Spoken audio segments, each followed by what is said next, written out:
गरीब होना गुनाह नहीं, लेकिन गरीब होते हुए मर जाना गुनाह है।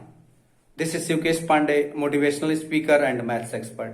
दोस्तों, मैं आज आपको एक ऐसी कहानी से रूबरू कराऊंगा जो आपको जिंदगी में एक सबक दे करके जाएगी। दोस्तों, एक व्यक्ति है जिनके 3 बेटे हैं, मयंक, अनुज और रवि। उनके पास एक भैंस है। वो गांव में अपनी जिंदगी जी रहे हैं, थोड़ी सी खेती है, उससे गुजारा होता है। थोड़े दिनों बाद क्या होता है कि उनके घर में एक साधु आते हैं।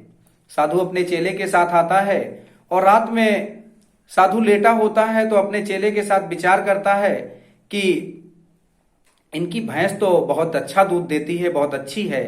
तो वो अपने चेले से कहता है क्यों ना हम इस भैंस को खोल ले चलें। और वो रात में 2 बजे वो लोग उस भैंस को लेकर के चले जाते हैं। इधर क्या होता है, इनकी स्थिति कुछ इस तरह से हो जाती है जिस तरह 6 से 7 बजे के बीच एक चिड़िया कहीं दूर से अपने घर की तलाश में, घोंसले की तलाश में आती है और वो देखती है कि उसके घर को ही नहीं उजाड़ा गया बल्कि उस डाल को काट दिया गया है। ये गरीब तो थे ही और भी गरीब हो जाते हैं दोस्तों। और उसके बाद थोड़े दिन गरीबी में कटते हैं। कुछ दिनों बाद जो बड़ा बेटा है मयंक, वो कुछ रिलेटिव्स की हेल्प से मुंबई चला जाता है और वहां पर प्रॉपर्टी का अपना छोटा मोटा काम शुरू कर देता है। और जो छोटा वाला बेटा है रवि, वो पढ़ाई में ध्यान देता है और बहुत मन लगाकर पढ़ाई करता है। और जो अनुज है मिडिल का, वो अपना खेती बाड़ी का काम संभाल लेता है। कुछ खेती थी और दूसरों लोगों की भी ले लेते हैं खेती, और मेहनत से काम करता है। क्योंकि अब इनको पता है कि अब पिताजी हमें देने वाले कुछ नहीं है, क्योंकि पिताजी के पास भैंस थी और वो भी जा चुकी है।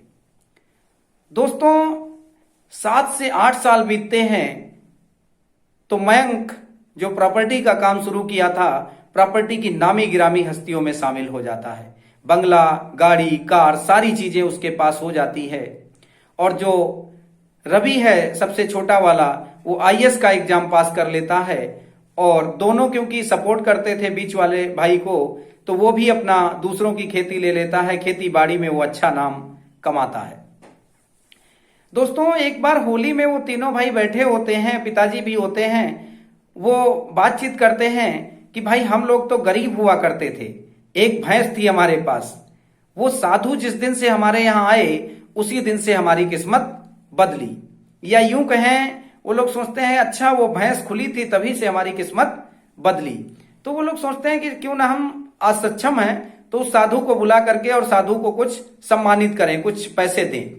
साधु की तलाश होती है, साधु बाबा बुलाए जाते हैं। साधु आते हैं, साधु को वो लोग 1 लाख रुपए दोस्तों देते हैं और साधु के पैर पकड़ लेते हैं कि अब बाबा अगर आप ना हमारे घर पे आए होते, आपके चरण अगर ना पड़ते तो फिर हम लोग सफल नहीं हो पाते, क्योंकि अमीर हमें आपने बनाया। क्योंकि आप आए, पूरी कहानी उनको सुनाते हैं, उस दिन हमारी भैंस खुल गई ये। तो बाबा कहते हैं बेटा वो भैंस हमने ही आपकी खोली थी। वो लोग और खुश होते हैं, कहते हैं बाबा ये भैंस ही तो बाधक थी। भैंस मतलब हम लोग कंफर्ट जोन में थे, भैंस के साथ ही रह रहे थे और भैंस को खिला रहे थे। आपने हमारे कंफर्ट जोन को छीना। और अगर आप भैंस नहीं खोलते तो ना तो मेरा भाई रवि आईएएस बन पाता, ना तो आज मैं प्रॉपर्टी में नाम कर पाता, और कुछ भी शायद नहीं हो पाता। हम लोग गरीब ही रह जाते। दोस्तों, आज हम लोग कुछ ऐसा ही कर रहे हैं।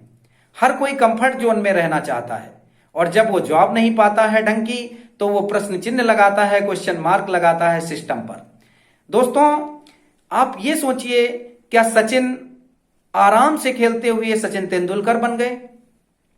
दोस्तों, कोई भी आदमी अगर आज भीड़ का हिस्सा नहीं है, भीड़ से कुछ अलग है, तो उसने भीड़ से कुछ अलग किया है। क्योंकि भीड़ हमेशा आसान रास्ता चुनती है।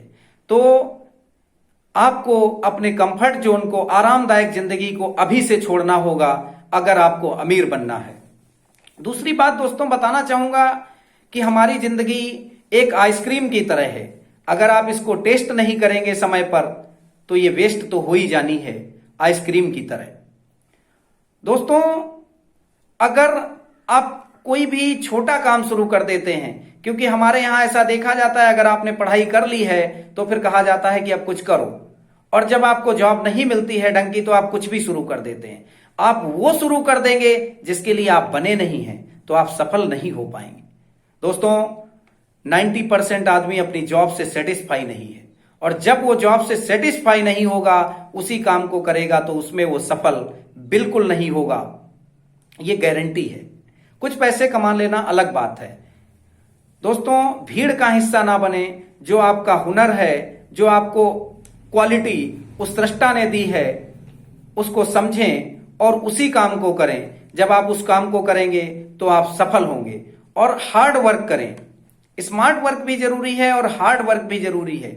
जितने लोगों ने, जिसका नाम आप सुन रहे हैं, उसके लिए आसान नहीं था वो सफर, लेकिन वो सफर करने के लिए उसने बहुत सारी मुश्किलों को बर्दाश्त किया है और बहुत सारी मुश्किलों से होते हुए उस रास्ते को पार किया है। दोस्तों कहा जाता है कि वो पथ क्या पथिक कुशलता क्या, वो पथ क्या पथिक कुशलता क्या, जिसमें बिखरे शूल न हो, नाविक की धैर्य परीक्षा क्या, जब धाराएं प्रतिकूल न हो। दोस्तों अगर आपको हमारा ये वीडियो अच्छा लगा तो लाइक करें, शेयर करें, सब्सक्राइब करें।